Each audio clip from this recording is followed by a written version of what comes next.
Jerry Weaver, I'm an alcoholic. Hi, Jerry. My sobriety date's July the 2nd, 1989. I have a home group called There Is a Solution. We meet in Holly Springs Tuesday and Thursday. Got a few home group members here tonight with me. I appreciate you coming. And I also have a sponsor. And as Steve and Susie said, for me, I've found that having a sponsor and a home group and trying to be current with both and being consistent with both have been vital in me staying sober and just being of service to other people. It's two things I've made a lot of mistakes sober, but I've always had a home group and have always been active and have always had a sponsor and have stayed current with a sponsor. Man, what a deal. Dixon thanked everybody and their brother and cousins and all that, so I guess I won't do that again, but I appreciate being asked to do this. It's an honor. Alcoholics Anonymous is 85 years old on Monday, so let's give a hand for that.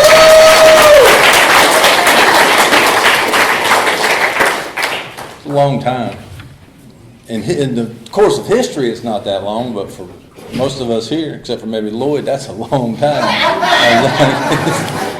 That's a compliment. Yeah. That's a compliment. I appreciate the footage. Excellent. But if you're sober here tonight, then you're an exception to what normally happens to alcoholics. And I hope that I never actually take that for granted or think that I'm entitled to anything here or that I just by chance got sober.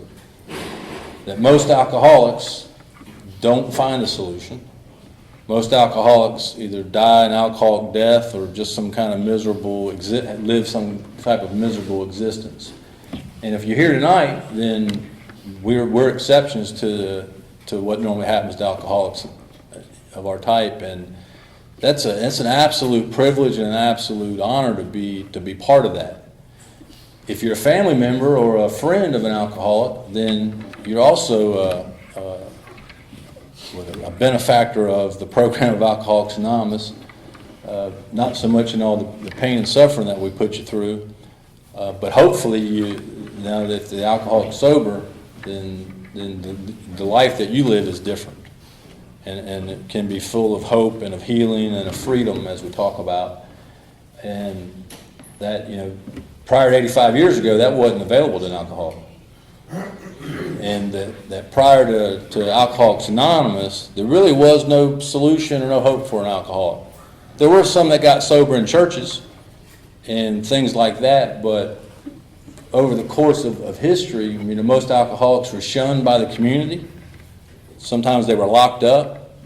Sometimes they were stoned and just banished from wherever they were at.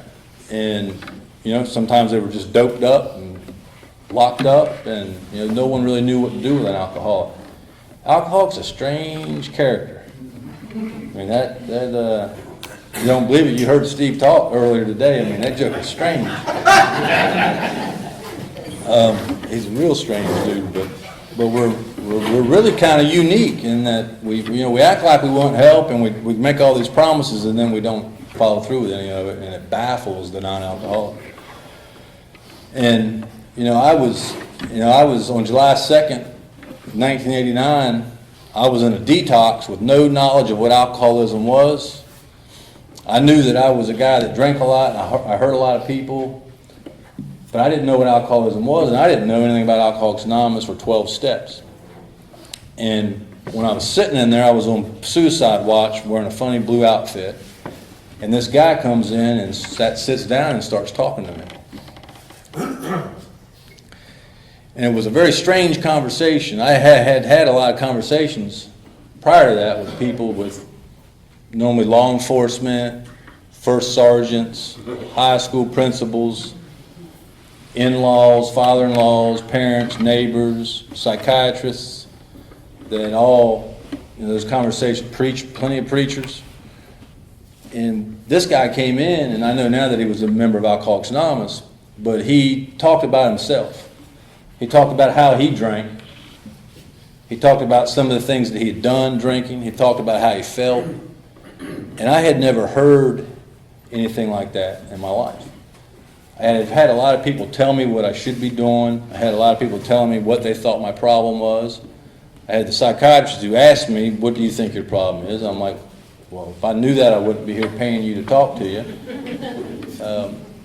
And, you know, a lot of people telling me what to do, but this guy didn't do any of that.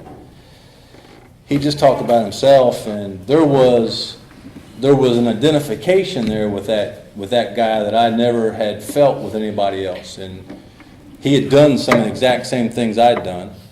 I would have never told anybody that I'd done. And it basically reeled me in. And I knew that whatever that guy had, I had. And I knew that really for the first time in my life that I wasn't alone. And that, I mean, in my mind, most alcoholics think we're the only ones that do the things we do. Nobody understands, that I'm misunderstood, and we feel alone.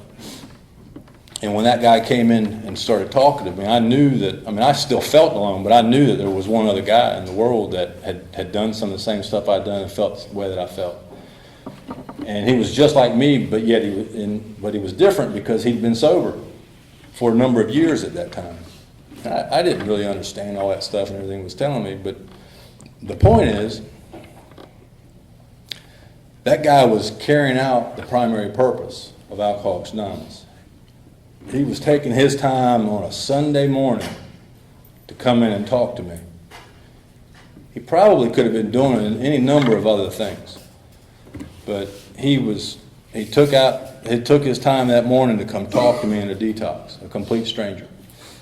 And little did I know that at that moment, I was being connected to the most successful program for the recovery of alcoholics in the history of man.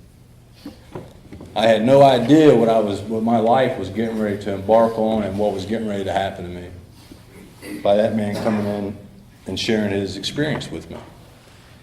And, you know, what happened to me was I was surrendered. I don't think I made that surrender happen, but something happened to me and I was surrendered. And I've been sober ever since that conversation with that guy. And I believe that God came in and basically surrendered me and put me on a different path than what my plan was. And my plan was just to go into some miserable end and probably to attempt suicide for the 4th time and hopefully be successful this time. And that's not what happened. What happened was I was introduced to Alcoholics Anonymous. I was introduced to a home group and to a sponsor. I was introduced to our book, Alcoholics Anonymous. I was introduced to the steps. I was told, just like it says in Dr. Bob's story, that if I put half of the effort that I put into drinking into staying sober, that I probably would make it. I was taught that anything I put in front of my recovery, I'm going to lose.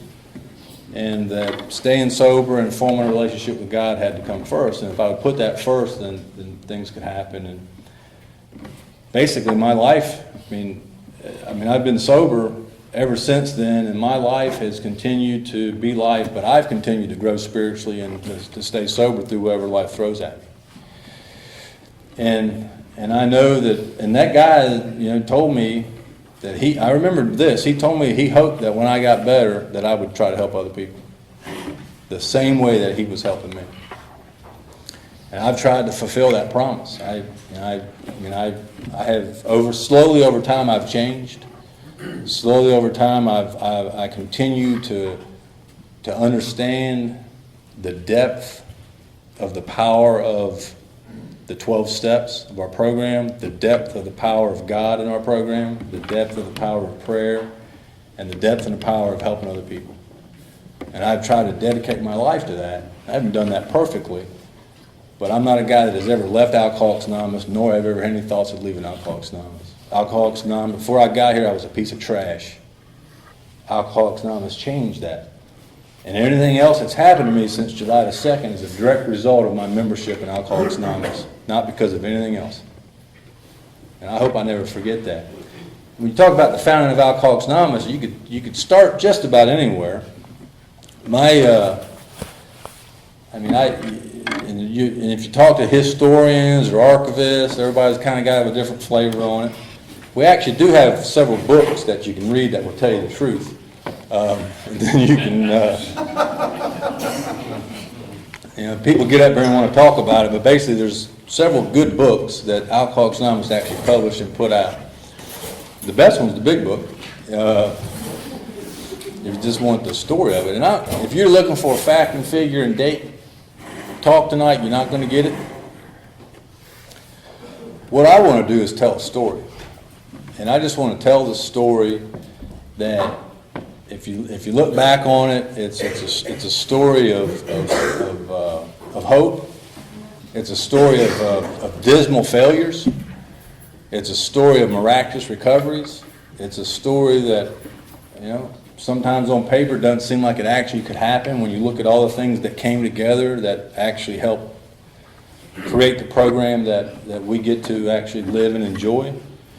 But it's a serious message of hope and of healing and of recovery that literally has changed the world. Literally has changed the life of an alcoholic and the non-alcoholic that's associated with alcohol. And if you think about what founded Alcoholics Anonymous, there's 3 or 4 really important things that happened before Dr. Bob and Bill ever got together that had to happen for them to do that. And my favorite one is, it's actually in our big book. There's a story in there about a guy who can't stay sober. His name's Roland Hazard. Now, it went from being cold in here to being like hot. Did y'all cut the heat on me and Greg, the only ones in monkey suits? And, well, Steve is too. But maybe we ought to cut that air back on. It's fine. I'll whine too much sometimes. So picture this. There's a guy from a wealthy family who can't stay sober. He tries all kinds of ways to get sober, just like I did. His family tries all kinds of ways to help him get sober. And he disappoints them time after time after time. And so, being a family of means, they're like, well, we're going to get this guy hooked up with the greatest psychiatrist in the world. And this was a guy named Roland Hazard, right? And they mentioned, there's a story in the big book about it. They don't say his name, but what they call him, I don't remember what they call him in the book, but certain American businessman, that's right, that is him. It's in the front of the book, it's not a story in the back. And now I'm expecting Greg to fact check it, or Lloyd, so if you see them raise their hands, that's fake news, Jerry. Fact check. The guy can't get sober. And the interesting thing about that, his family originally called Sigmund Freud. And a lot of people don't know that. And Freud turned him down. When he found out that he had a drinking problem, Freud was like, no, we ain't helping that dude. So they ended up getting up with this guy named Carl Jung, who was one of the leading psychiatrists at the time. And this guy, Roland Hazard, goes over there and basically gets therapy from Carl and stays with him for a long period of time. And the book says, after a period of time that Roland figured out that he had enough knowledge and that he had enough information of the inner workings of his mind that he could stay sober. His life was going to be different. And he left, thinking that he was going to stay sober. Well, he took drunk pretty quick. Family didn't know what to do. Roland was just absolutely baffled and confused. He goes back to Carl Jung and he's like, Doc, man, what the heck happened? I left here. I was on top of the world. Things were great. Physically, I felt fine. Mentally, I thought I had everything under control. And the next thing I know, I'm drinking.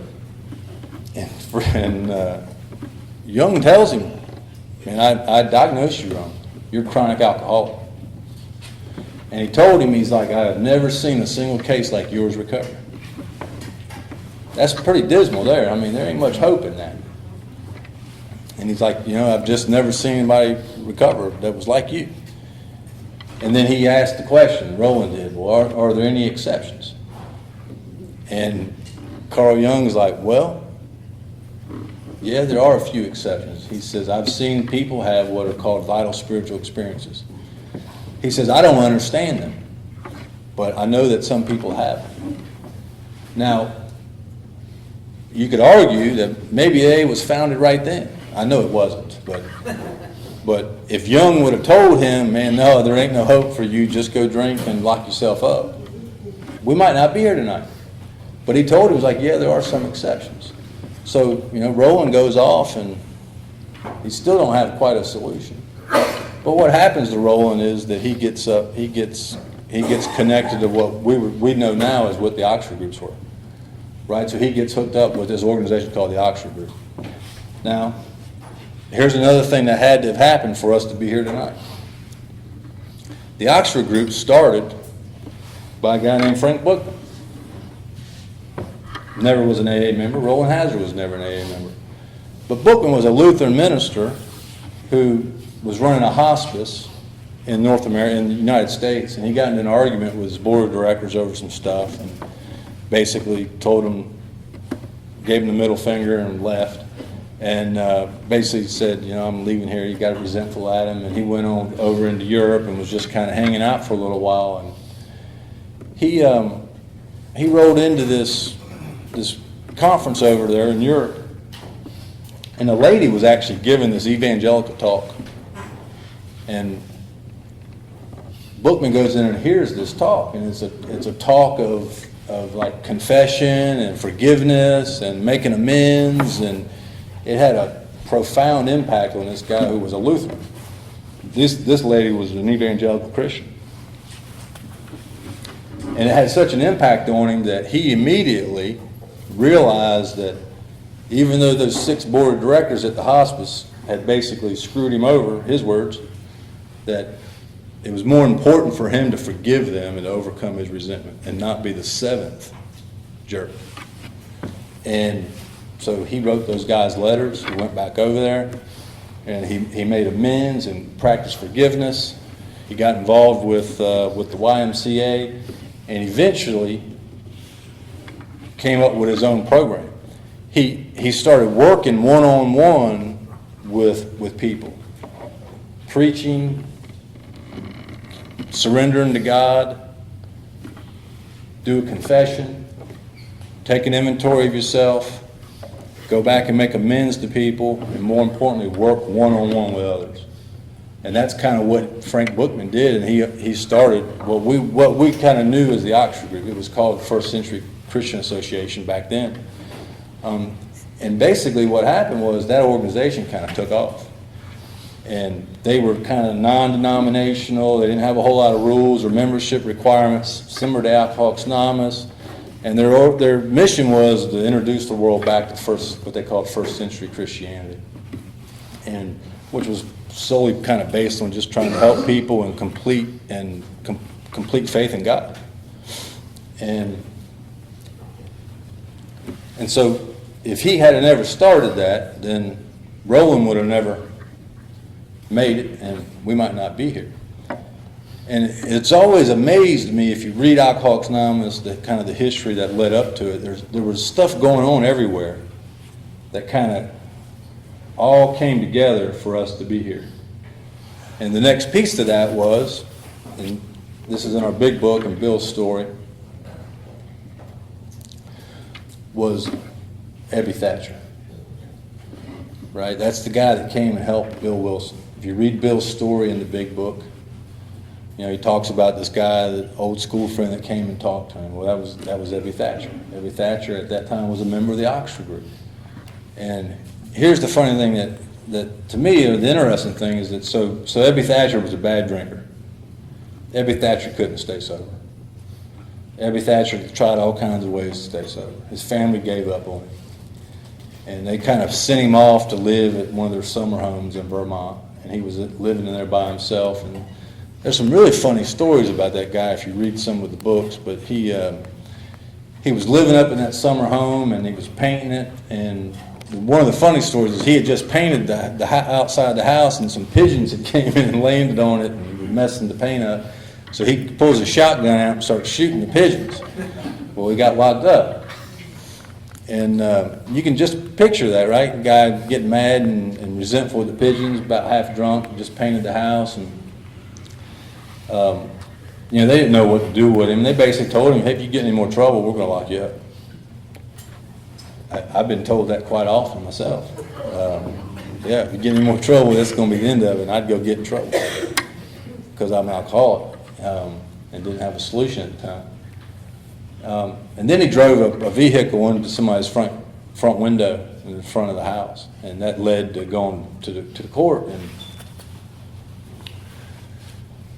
at that time, right, Abby had some friends that were members of the Oxford group, and so when he was going to court, they were going to lock him up. I think it says they were going to lock him up for alcoholic insanity, right? They didn't know what to do with him. And Roland Hazard and a guy named Shep and Sebra, is that right? Yeah. They came, and basically one of those guys was, his dad was the judge, or it was a family friend, and they convinced the judge, hey, look, let Abby come into our care. We'll take care of him, and we think we've got something that'll help him.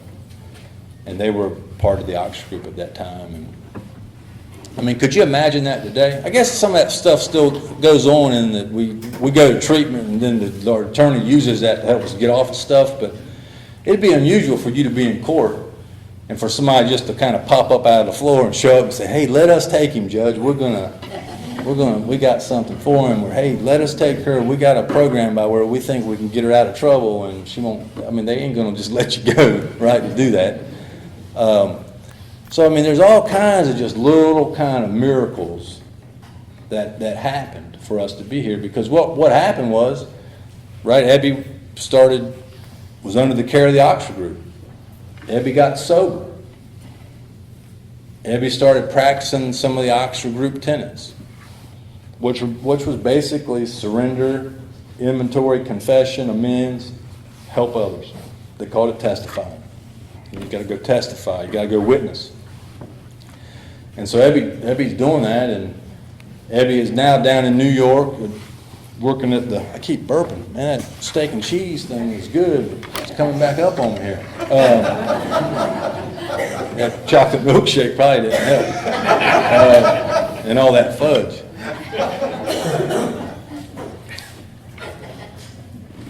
Abby's sober a few months.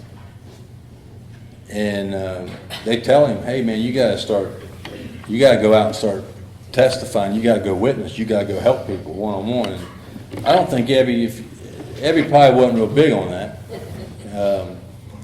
But they probably threatened him and told him, hey, man, you're either going to go back, we're going to turn you back into the court, or you're going to go help people. And I mean, he thinks about Bill Wilson. So, I mean, he had heard that Bill was having a hard time staying sober. He had heard that Bill, you know, had done some things, and so he decides Bill's going to be the guy that he helps. So here's the interesting thing to me. So while Abby's getting into trouble, and the Oxford groups are helping him, what we call our two co-founders, were having some similar situations, right? So Dr. Bob was trying to get sober in the Oxford group at that time, at that very same time. Now, he didn't know Abby or Roland or Shep or Seaver or any of those guys. He was in Akron, Ohio, trying to get his life in order by practicing the Oxford group tenets. But Dr. Bob didn't stay sober. Dr. Bob didn't know anything about the medical aspect or the illness of alcoholism. But he was trying the same time that Abby was going through his time. Bill Wilson, at the same time, is trying to get sober basically through self-knowledge and through learning about medical stuff. Right? So while Abby's going through his chaos, Bill Wilson is trying to get sober. He meets Dr. Silkworth, who basically is probably a co-founder of Alcoholics Anonymous as well, him and Sister Ignatia. But Bill Wilson's trying to get sober through medical means and through knowledge. And Bill Wilson had met Dr. Silkworth, and Dr. Silkworth had described to him what alcoholism was, that there was a physical allergy and a mental obsession. Now, the funny thing about that is Silkworth didn't have a solution to it. He was very good at that point at describing what your problem was, that you're a selfish dude and that you got a serious illness. And, Bill Wilson thought that just the knowledge of knowing that he is an alcoholic to keep him sober.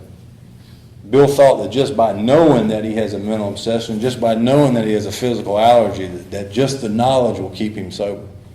And of course, if you're sitting here tonight and you try to get sober, you know that just knowing you can't drink ain't going to stop you from drinking. And it just ain't, it didn't me. But Bill didn't have a solution. So all three of those guys, and the ironic thing is that all three from Vermont, which is really strange, right? Ebby, Bob, and Bill, they didn't know well, Ebby and Bill knew each other, but they had never really crossed paths. And so all that's kind of going on at the same time. Ebby decides, I'm going to go make a call on Bill Wilson. And so Ebby goes and talks to Bill. And you can read that in Bill's story. But basically, Ebby came, he was carrying out what we would call a primary purpose. Right? He came and he talked to Bill. And he basically told, I think it's funny that, Bill, all he's thinking about is catching up on good old times and drinking, and man, I'm going to get him to drink, and we're going to have a good time. And, he describes it, Bill describes it, when he saw Ebby standing at the door, the guy looked different. He was fresh-skinned, he was glowing, his eyes looked different. And and he tried to get Ebby to drink. Ebby's like, no, man, I ain't drinking. And Bill's like, whoa, dude, what the heck's wrong with you, man? Bill and Ebby says, I've got religion. And Bill's like, oh, here we go, alcoholic crackpot. Now he's, going to try to save me and all that. You could, and there are people that believe that you could argue that A started there. Our books don't quite line up with that, but there are people that wonder why isn't that the start of Alcoholics Anonymous when Ebby and Bill met. I don't know. I don't think it's worth arguing. I know that I'm sober because of Alcoholics Anonymous. I wouldn't argue that, but that was certainly the essence of our message and certainly the essence of what Alcoholics Anonymous is about. When Ebby took some time out of his day to come talk to Bill because Bill needed help. And Bill didn't immediately get sober, right? Bill stumbled along for a few weeks, got drunk. He would go in and out of the mission there where the Oxford groups are working, and Sam Shoemaker and others. And basically what happened was he eventually went to the hospital for the last time. And while in the hospital, a few things happened to him. Right? Ebby came and talked to him while he was in the hospital. Ebby threw a few more things at him about the need for giving your life to God, the need for a confession, the need for making restitution to other people, the need for helping other folks. And Ebby left him with all that stuff to think about. And Bill Wilson, sitting in the hospital room that night, was still, even though he was listening to Ebby and the Oxford group stuff, he still had in his mind that, man, I don't know if there's a God or not. I don't know if there's really a power out there that really cares about me or that's going to help. And Bill Wilson basically had a pledge that said, hey, if there's a God, show yourself to me. That's what he said. And you can read it in several books, but he basically says that when he said that, right, the room lit up. And he felt this presence that was like undescribable, and that, a wind like blew through him. And he basically realized that God had come to him and had basically changed him right there in the hospital. And when that experience was over with, he called Dr. Silkworth and he's like, man, I need some help. He's like, Bill didn't know what happened to him. And Bill described it to Silkworth. And Silkworth, here's another another point in our history where if Silkworth would have said something different, we might not be here tonight. You would think that a doctor would normally say, man, you just coming, you're DTs, you're hallucinating, man, we need to give you some more morphine or some Peloton or whatever, Laudum or whatever they were giving people back then. Let me get you some more dope and see what happens to you. Silkworth said, hey, something's happened to you, Bill. I don't understand it, but hold on to it. It's better than whatever you had before. But he said, hold on to it. And the other interesting thing is Debbie came back the next day, and Bill described that to Debbie. Maybe he told him that that's what happened to him. And Debbie actually gave Bill Wilson a copy of a book called Varieties of Religious Experiences while he was in the hospital. And Bill read that, and it kind of described different experiences that people had. And, Bill Wilson, while he was in the hospital, he claims that the thought came to him that there were other alcoholics that might need help. Now, I don't know about anybody else, but when you're sitting in the hospital and you ain't even really sober and you ain't got no money and no job, you're a disgrace to your family and your wife's supporting you, and you don't know what you're going to do, the last thing on your mind would be to try to help somebody. But he swears that's what happened to him, was that he had this idea that there were other alcoholics that needed help. And again, that's just, God had to be there helping that man think that. He was so selfish and self-centered, he couldn't have thought of that on his own. He gets out of the hospital and he immediately starts trying to help other alcoholics. Right? He would help anybody. He would go run them down. He would preach to them. He would tackle them. He would go to the mission. Anywhere there was an alcoholic, he would try to help them. Most of y'all know this story. 6 months go by, and he's been successful with getting no one sober. Nobody. And he goes to his wife, Lois, and he's like, Lois, I'm giving this up. I'm going to go find a job. I'm tired of you working. I'm tired of you supporting us.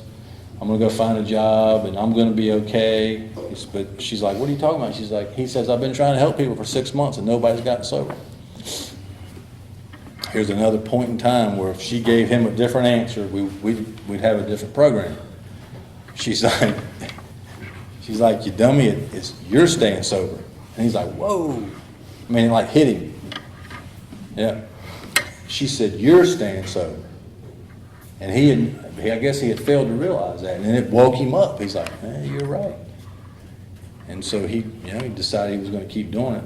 He also had a conversation with Silkworth around that time, Dr. Silkworth. And same kind of conversation. Doc, hey, nobody's getting sober. What's the use?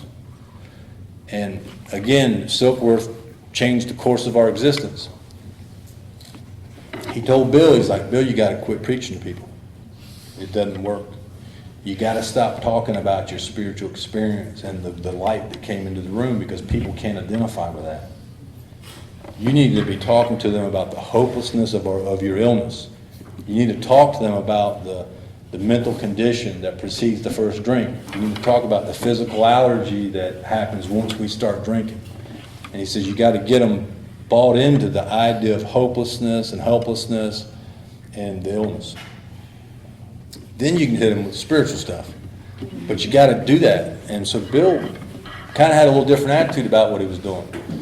And so he sits off kind of with some different knowledge and a little different attitude.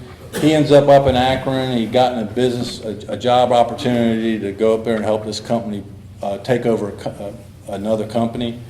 He was excited about that. He had these big ideas about getting rich and Lois not having to work in the department store and all that. And so he goes up to Akron, 6 months sober, by himself. The deal doesn't initially go. They thought it was going to be like a slam dunk. It didn't happen the way that he thought it was going to happen. He gets lonely and resentful and scared, and he's sitting in the hotel wondering what he's going to do. And here we go, another another God moment is what I would call it. He's trying to figure out, if he's going to go into the bar and drink, if he's going to go back home, if he's going to go back to his room. He's pacing that hotel and at the Mayflower Hotel in downtown Akron. He can hear the stuff in the bar, the chatter and all that. And, you know, he kind of has this idea that he could go in there and maybe just drink some ginger ale and spark up a conversation with somebody. I don't know. I never thought about anything like going to the bar and drinking ginger ale, Mike, but my goodness.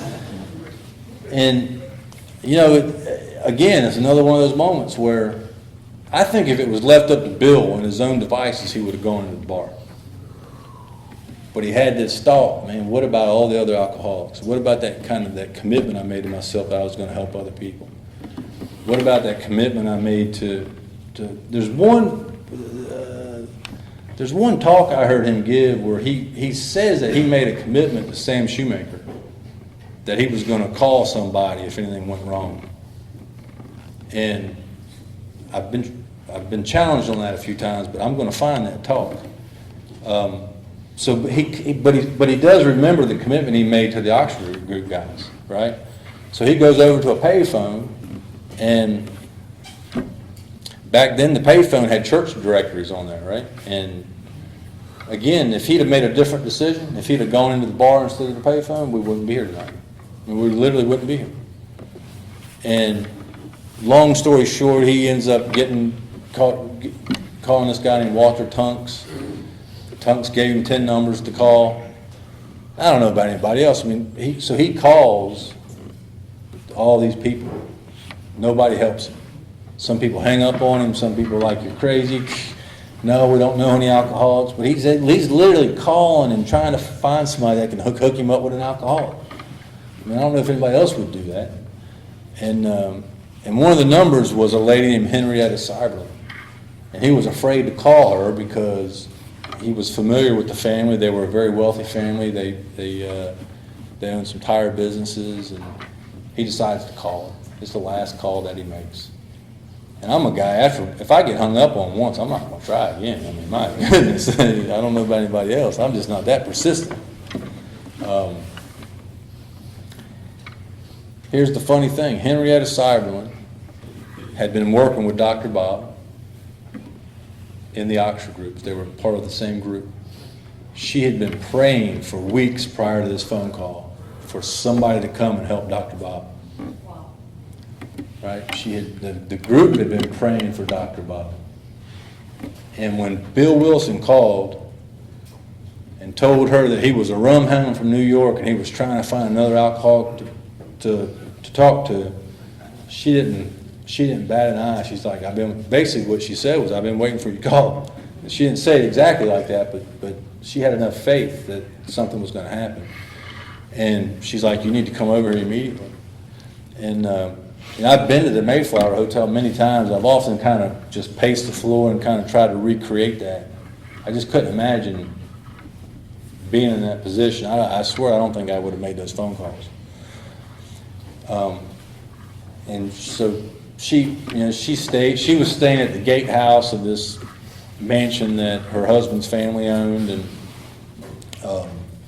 he went over and she's like, well, I got just the guy. And it was Dr. Bob. Dr. Bob had been trying to get sober for a couple of years in the Oxford group. And she just saw this as divinely inspired. I mean, this was direct message from God that this guy's coming to try to help. And so Dr. Bob comes over the next day, I guess it was. Dr. Bob was drunk the day that she originally called, and he said he wasn't coming. And so the next day, him and his wife, Dr. Bob, and the son, Smitty, drives him over there. Dr. Bob's son, I've actually met his daughter, Sue Windows, and Smitty, both. I've heard Smitty talk a couple of times. But he says that he drove both of them over there at that time. I guess he was 17 years old. And I met Dr. Bob's daughter, Sue Windows, in 1995 at the International Convention in San Diego. She was there, and she had some interesting things to say. Don't have time for that, but I've been to the gatehouse many, many times. So I actually was there. Me and a couple guys broke into it one time before it became a monument. It used to be just empty. Not completely true, we didn't break in, but we weren't supposed to be there. Now you can go in, but.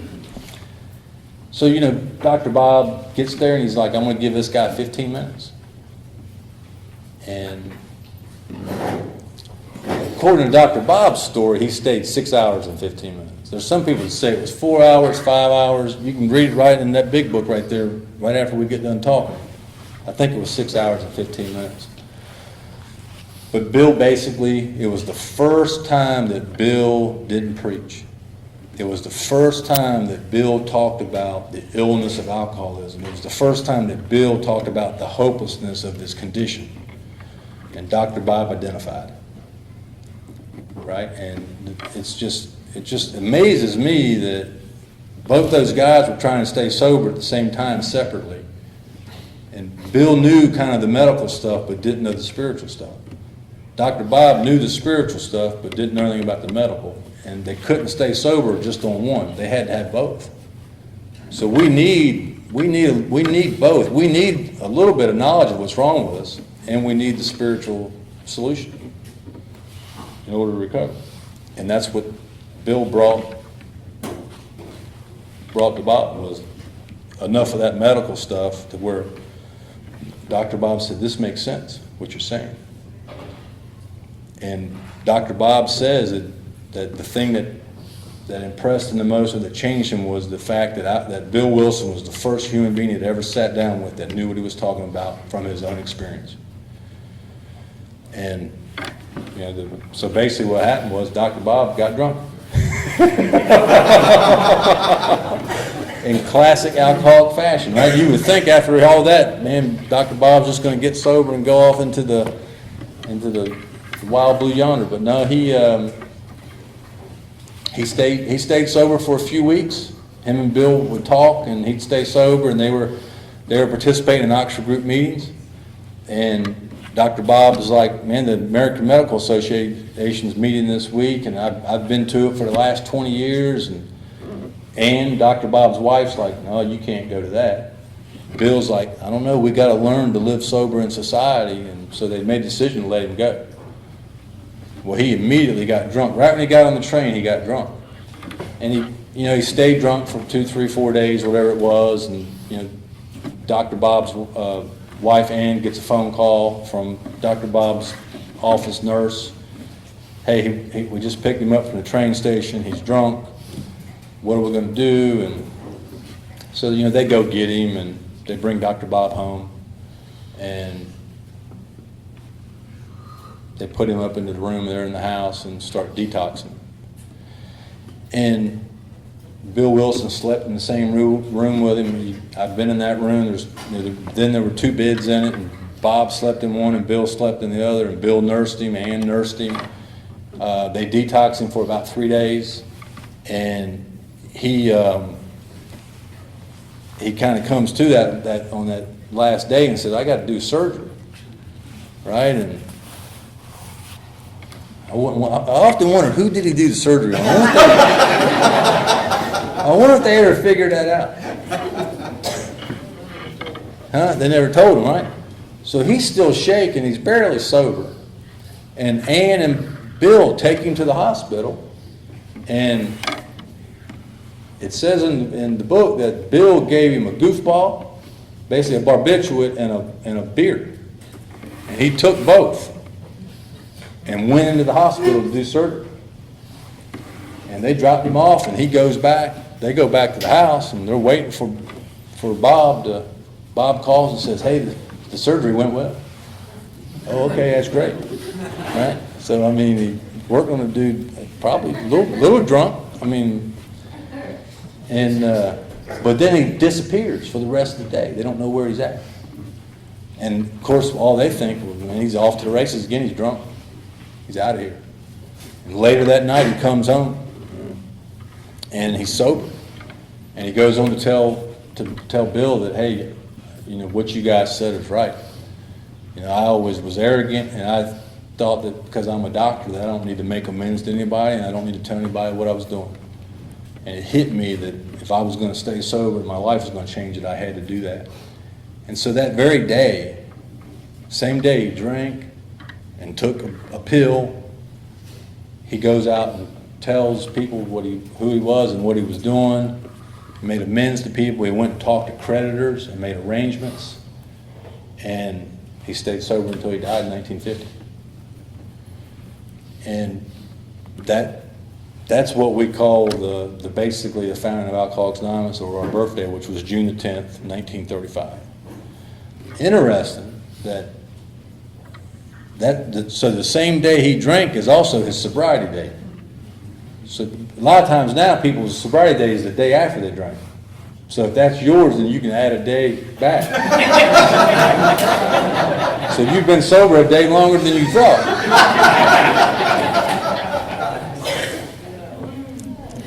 Right? Yeah. That's right. So you've been sober longer than you thought you were. Right.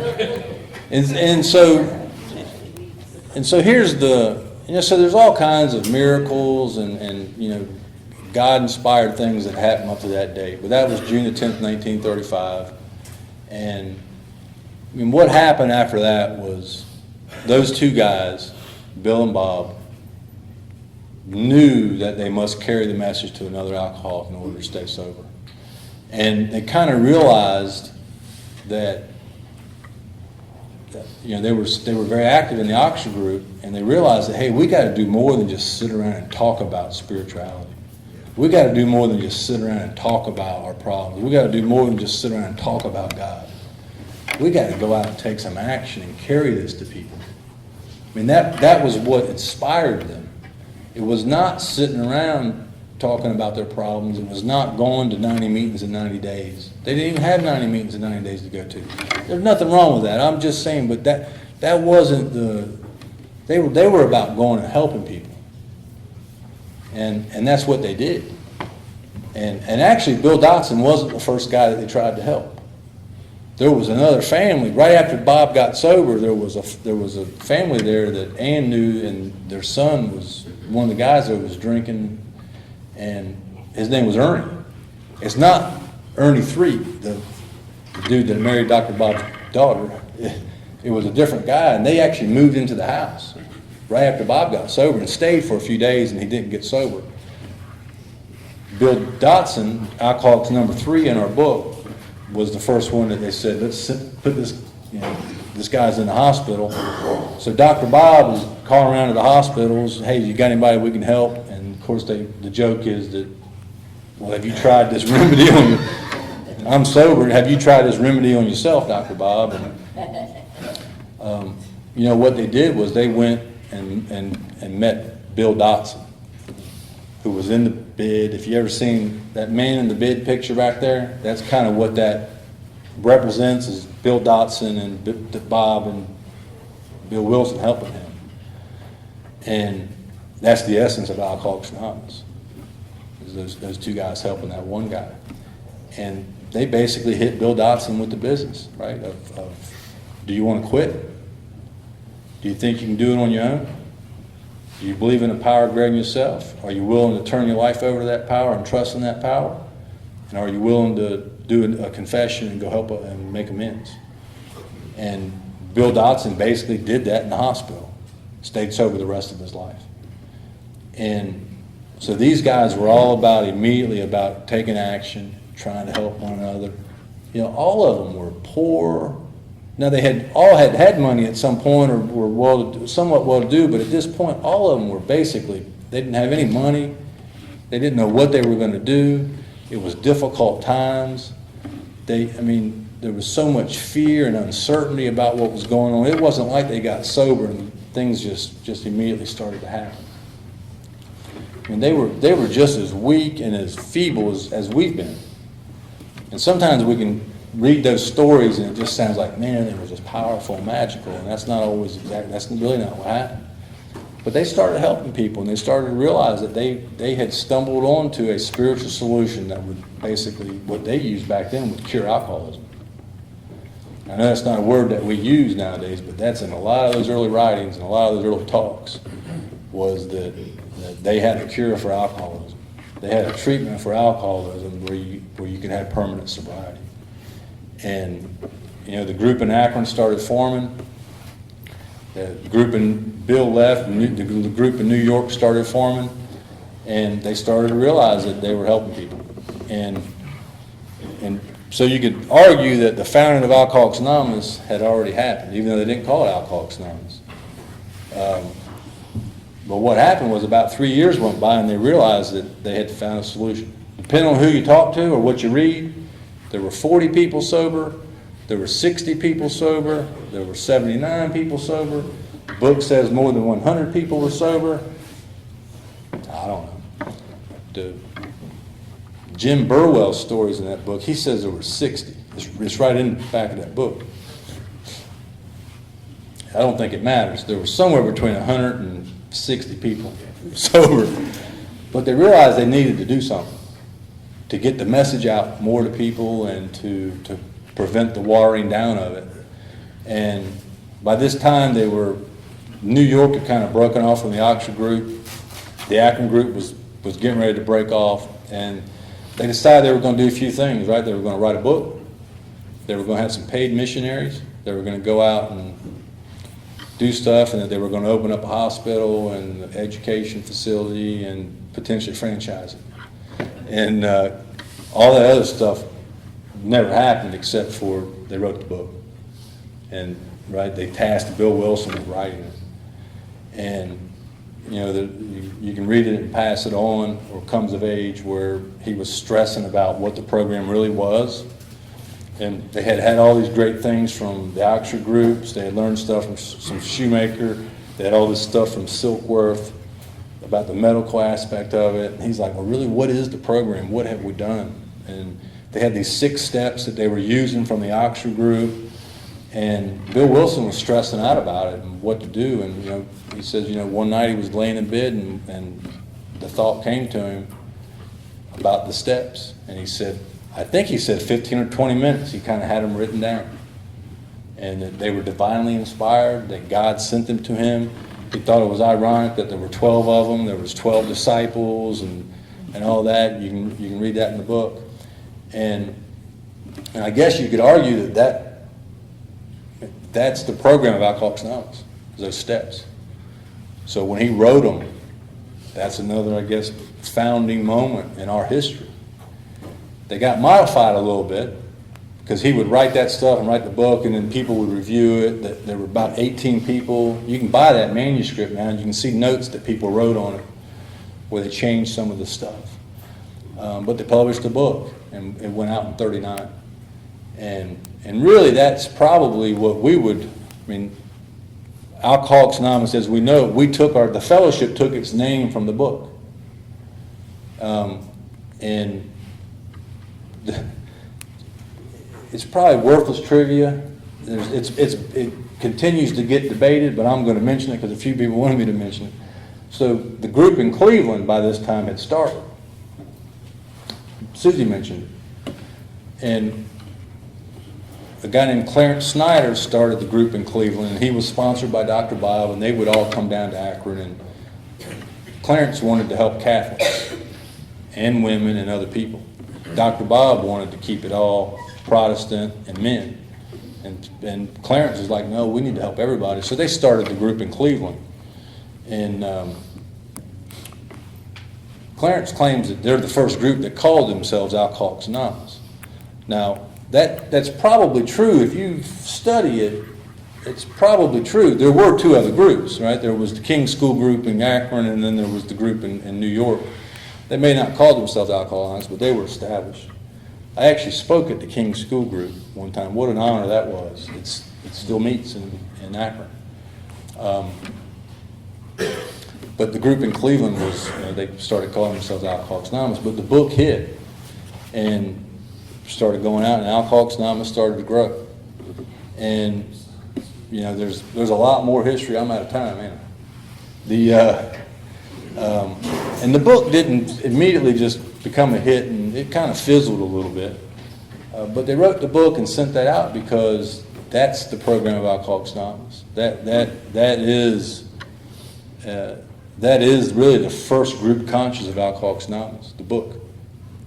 And they believed in it so much they wrote it down.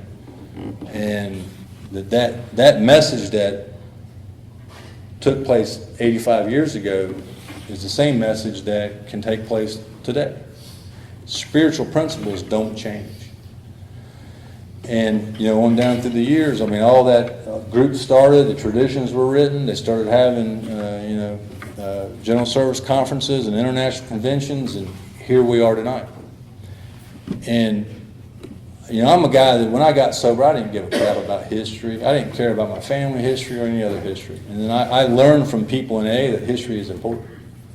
It's important for me to know what I'm a part of. It's important for me to know what my roots are. Not because I want to live back there, but mostly so I don't have to repeat the same mistakes that other people have made, that I can learn from history. And so, what I would say tonight is that Alcoholics Anonymous, as I said before, it's actually been identified and acknowledged as one of the most influential spiritual movements of the 20th century. Most AA members don't know that. Our book, Alcoholics Anonymous, is, in the history of books, is in the top 100 of the most influential books ever written. That's powerful. We're a part of that. And, I hope today that I can remember that I say it this way, you hear in AA that AA don't need me, I need AA. Well, I don't think that's true. I think Alcoholics Anonymous needs all of us. I think Alcoholics Anonymous needs every person that's here. I think God wants what's best for all of us. And for an alcoholic, the best for an alcoholic is to be a member of Alcoholics Anonymous. That we're all uniquely qualified to help another alcoholic. Greg can help somebody that I can't. Lloyd can help somebody that Greg can't. Pam can help somebody that Michelle can't. And it's important for me to remember that, and that I heard a guy gave a talk a long time ago. He says, I'm the future of Alcoholics Anonymous. It's like, that guy's arrogant. But he went on to explain it, that we all should feel that way. That we're a part of a worldwide movement that's literally transforming lives. It's not a Band-Aid for alcoholism. It's a way of life that transforms lives. And that it's important for me to know the history, and it's important for me to make sure that I'm carrying the message to other alcoholics, and that I'm putting that foremost in my life, because a guy came in on a Sunday morning to help me. And it's important for me to carry that same level of urgency and of hope to other people, because I might be able to help somebody that nobody else has been able to reach because of my story. The book says that we're able to avert death and misery for others. I believe that. That guy that came in to help me changed my life. I've been given the power to help other people. And so we're making history tonight. Right? The history didn't just take place. I'm not a guy that talks about the good old days. The good old days are right now. It's right this minute. We need to know what happened back then, but that ain't going to get us very far. What's going on right now? We're here tonight in Fayetteville to celebrate the 85th birthday of Alcoholics Anonymous because it's changed their lives. And that's making history. And there's a lot more history to be made. There's a lot. The debt is big. The work is even bigger. And it's my responsibility to carry that and to do exactly what Dr. Bob said. That I got to help other people because I get insurance on my own sobriety, but more importantly because I'm paying back the debt of the guy that helped me. Thank you.